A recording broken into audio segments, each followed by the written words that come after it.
Era la noche de Halloween y, como todos los años, los niños salían de casa disfrazados de sus personajes de terror favoritos para ir de puerta en puerta pidiendo dulces.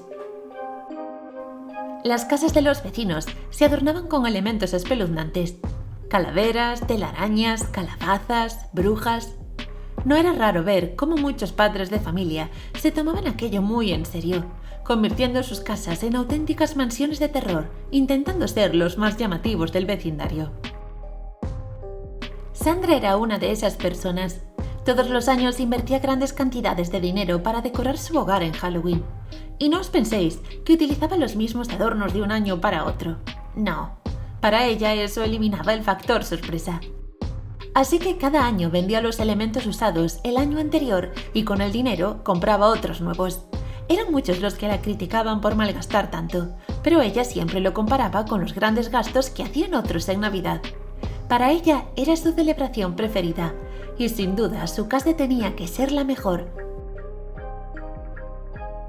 Desgraciadamente, por más que se esforzara, siempre había alguien que superaba con creces todas sus decoraciones, y esa era Lola, la vecina que vivía justo en la casa de enfrente.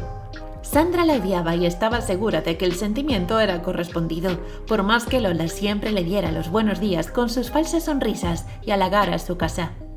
No sabía cómo hacer para que la suya luciera tan aterradora en Halloween, consiguiendo la admiración de niños y grandes. Pero aquel año, la cosa iba a cambiar. Llegó por fin la noche más terrorífica y todos los chicos salieron emocionados a pedir dulces. También se detenían para mirar las casas decoradas. La de Lola era soberbia como siempre. Sin embargo, esta vez parecía que Sandra por fin había conseguido superarla. Su vivienda se veía como una auténtica mansión gótica del terror, cubierta de telarañas y con linternas de calabazas brillando siniestramente en el pórtico. Pero lo más macabro era el cadáver falso que colgaba del techo del garaje. Era tan realista que algunos padres habían alejado de inmediato a sus hijos pequeños. Al día siguiente los vecinos notaron un feo olor que provenía de la casa de Sandra, específicamente del cadáver falso. Al examinarlo de cerca y levantarle la cabeza, alguien dio un grito de terror. Aquello no era ninguna decoración de Halloween.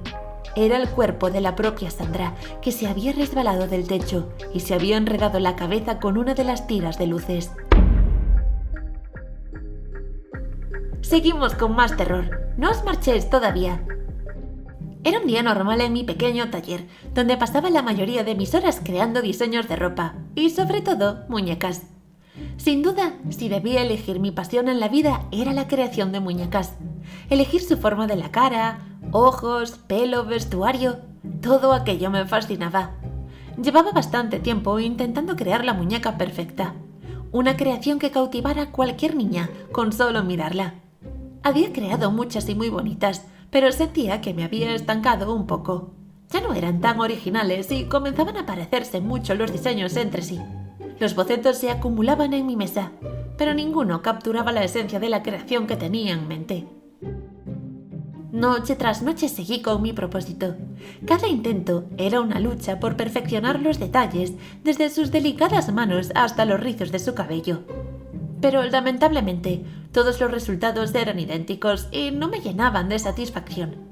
Por lo que llegó un momento en el que mi frustración alcanzó su punto máximo y decidí apartar mi proyecto de muñecas por un tiempo. Necesitaba un descanso mental y seguir con el trabajo que había acumulado durante semanas. Varias personas estaban esperando por sus diseños de vestidos y trajes. Unos días más tarde, un hombre entró en mi taller. Sus ojos parecían tristes. Le pregunté en qué podía ayudarlo, y él compartió conmigo una historia que conmovió mi corazón. Me contó que había perdido a su hija en un trágico accidente hacía ya bastante tiempo. Su voz temblaba mientras explicaba que anhelaba tener algo que le recordara a su amada niña. Pero no quería una simple muñeca. Deseaba una creación única, una que capturara la esencia de su hija y que fuera exclusiva para él. Acepté su solicitud con un nudo en la garganta, conmovida por la tristeza que veía en sus ojos. No lo hice por el dinero. Y eso que él me aseguró que estaba dispuesto a pagar lo que le pidiera, sino porque me había tocado el alma verle tan triste. Unos padres no deberían enterrar a sus hijos. Debía ser de lo más duro para una persona. Aquel trabajo sería seguro la inspiración que necesitaba para crear aquella muñeca que rondaba en mi cabeza. Sabía que lo conseguiría. Antes de retirarse, el hombre me entregó una fotografía de su hija, una imagen que hablaba de momentos felices, pero en la que los ojos de la niña reflejaban tristeza.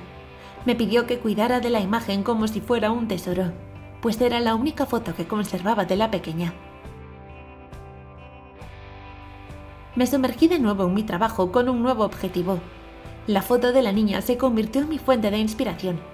Decidí que aquella muñeca sería especial. No la pondría con la cara triste de la fotografía, sino que me tomaría la libertad de darle un toque a mi gusto. Y llevaría consigo la alegría y la vitalidad que le había sido arrebatada tan injustamente a la pequeña.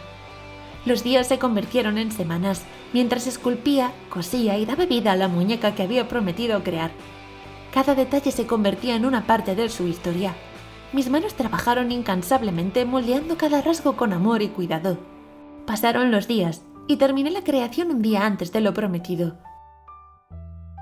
Esa noche dejé la foto cuidadosamente cerca de la muñeca. Necesitaba mirarla una vez más para asegurarme de que cada detalle fuera perfecto. Luego me dirigí a mi habitación en busca de mi libreta, donde solía registrar cada paso de mi proceso creativo. Sin embargo, mientras avanzaba por el pasillo, algo me sobresaltó. Escuché unos ruidos y temí que algún gato u otro animal se hubiera colado por la ventana en el taller. Así que volví a inspeccionar, pero todo estaba en su sitio y tranquilo. La libreta estaba justo donde la había dejado. La muñeca también. Pero algo llamó mi atención. La foto.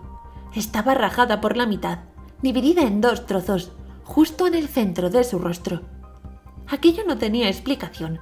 Si hubiera entrado alguien no tendría nada más valioso ni nada más fastidioso que romper una simple foto de una niña pequeña en 2. Por más que pensaba y pensaba en cómo podía haber ocurrido aquello, no encontraba ningún razonamiento lógico. Un gato podría haber echado la muñeca abajo, tirar un vaso o incluso romper con la boca un trocito de la fotografía, pero no la rompería en 2 con sus patas. Una oleada de miedo y confusión me invadió mientras contemplaba la escena. Mis pensamientos se dirigieron de inmediato hacia el hombre que me había encargado la muñeca y el recuerdo de sus palabras resonó en mi mente. Cuida la foto de mi hija como si fuera un tesoro. ¿Cómo iba a explicarle a aquel padre al que le habían arrebatado lo más importante de su vida, que su foto, el único recuerdo que tenía de su hija, se había roto mágicamente? Comencé a respirar de manera muy agitada, casi hiperventilando. Tenía una angustia tremenda. Yo solo quería ayudar y lo había fastidiado todo. Fue entonces cuando decidí recoger los fragmentos de la foto y unirlos con cuidado. La imagen, una vez restaurada, reveló un secreto impactante. La niña, que en un principio tenía una mirada triste y ojos llorosos, ahora estaba radiante, sonriente y sostenía la muñeca en sus pequeñas manos. Aquello me dejó sin aliento. Comprendí que aquella muñeca que me había costado tanto crear había encontrado su camino hacia la niña y la había llenado de alegría. Era un regalo que había trascendido las barreras de la vida y la muerte. Decidí que la muñeca pertenecía a la niña y que no le cobraría nada a su padre. Quería regalársela. Pasaron los días y el hombre no aparecía por el taller, así que decidí llamarle al teléfono que me habían dejado de contacto. Al llamar recibí la respuesta de un familiar. El hombre que me había contratado había fallecido en un trágico accidente, en el mismo lugar donde la niña había perdido la vida años atrás. Un escalofrío recorrió mi espalda mientras reflexionaba sobre esta serie de eventos inexplicables. Desde entonces he sentido una presencia en mi taller, una presencia que me llena de asombro más que de miedo. En ocasiones puedo escuchar pasos suaves y risitas infantiles, como si alguien estuviera jugando en el taller. Quédate a conocer la última historia de este especial de terror. Era otoño. Las hojas caían de los árboles como lágrimas secas, anunciando la llegada de Halloween. Sin embargo, para Katie, esta época no significaba solo calabazas y disfraces. Era un recordatorio constante de su herencia mágica que preferiría mantener en secreto. Katie y su madre regentaban una tienda especializada en disfraces y objetos mágicos. Durante las fechas cercanas a Halloween, la tienda se llenaba de clientes en busca del disfraz terrorífico perfecto.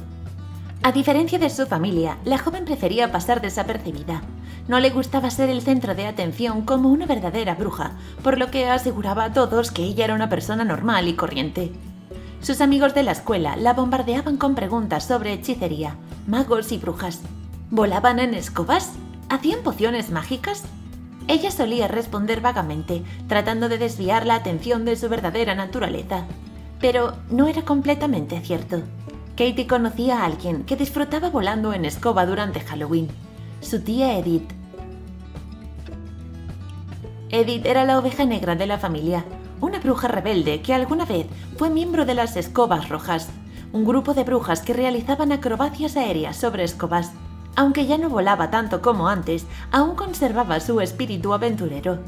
La visita de su tía coincidió con el fin de semana en Halloween, lo que hizo que Katie se sintiera ansiosa. Temía que su tía hiciera algo embarazoso y reforzara la percepción de que las brujas eran extravagantes. Llegó la noche más terrorífica del año y las calles se llenaron de niños disfrazados en busca de dulces. Los comentarios y risas sobre Edith no se hicieron esperar. La situación empeoró cuando unos niños lanzaron una sustancia verde y viscosa al rostro de ella. La burla de los niños la llevó al límite, pero su tía intervino. Con un gesto, Edith atrapó a los menores y los sostuvo flotando en el aire, causando asombro y desconcierto entre todos los que estaban presentes. La gente acusó a Edith de hechizar a los niños y Katie rogó a su tía que los liberara antes de que la situación se saliera de control. La bruja finalmente accedió, pero la vergüenza de la joven se intensificó. Esa noche, Katie regresó a casa con su tía, mientras Edith disfrutaba de su momento de gloria volando sobre los tejados. Ella temía la exposición pública y las consecuencias que aquello tendría para su vida cotidiana. La escena con su tía colgando de su escoba aún tuvo más anécdotas, ya que en el momento que llegaron a casa, chocaron contra un árbol. Al día siguiente, un vídeo en YouTube mostraba a las dos volando y estrellándose. Sin embargo, la mayoría de las personas pensaban que era un montaje, creyendo que era solo una actuación más de Halloween. Katie regresó a la escuela esperando burlas y risas, pero en su lugar, sus amigos le envidiaban por tener una tía tan guay y emocionante. La joven bruja decidió entonces ir a visitar a su tía. Se sentía culpable por haberla tratado mal. Al fin y al cabo, ella solo había tratado de defenderla de aquellos niños. Quería disculparse y agradecerle su gesto. La puerta estaba sin cerrar con llave, así que entró directamente al interior de la casa, donde se topó con una escena espeluznante. Su tía estaba realizando un ritual satánico.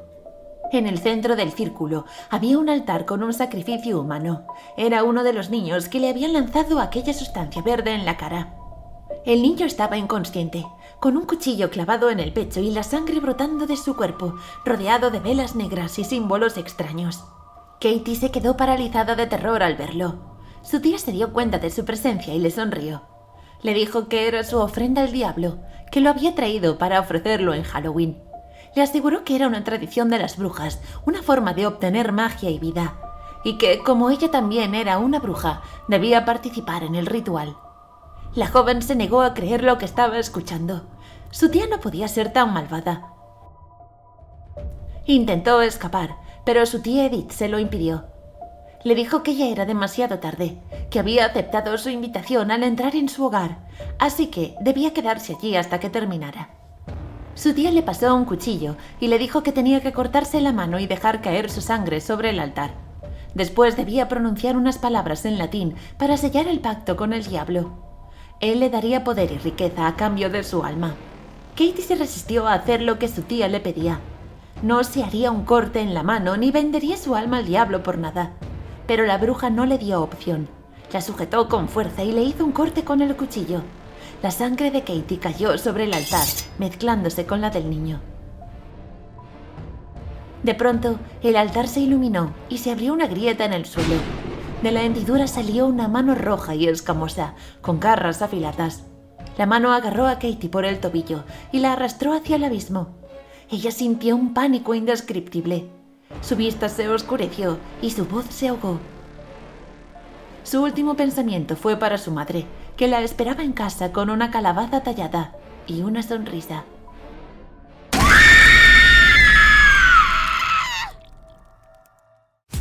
No olvides suscribirte y darle a like si te ha gustado. Y también puedes seguirnos en nuestras redes sociales, Facebook, Twitter e Instagram. Hasta el próximo vídeo.